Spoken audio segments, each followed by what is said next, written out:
ప్రేమ అనేది ఆయన ఆజ్ఞలను అనుసరించడం బట్టి ఉంటుంది. నీకు దేవుడు అంటే ప్రేమ ఉందో లేదో. ఆజ్ఞలు ఎప్పుడైతే మనుషులు తిరస్కరిస్తారో ఆటోమేటిక్గా దేవుని ద్వేషించడం అనేది జరుగుతుందని అర్థం.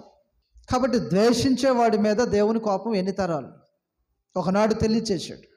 నిర్గమకాండం 20 అధ్యాయం మనం చదువుతున్నటువంటి భాగంలో ద్వేషించే వారి మీద, ఎవరు ద్వేషించేవారంటే తన మాటను తిరస్కరించేటువంటి వారు దేవుని ద్వేషించేవాడు. దేవుడు ఒకటి కోరితే మరొక దాన్ని జరిగించేవారు దేవుని ద్వేషించేవారు. ప్రేమించట్లా, ద్వేషిస్తున్నాం.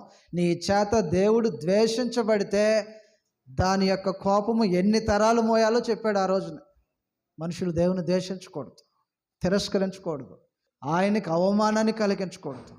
నన్ను ద్వేషించే వారి మీద 3-4 తరాలు తండ్రుల దోషమును కుమారుల మీదకి రప్పించుచు.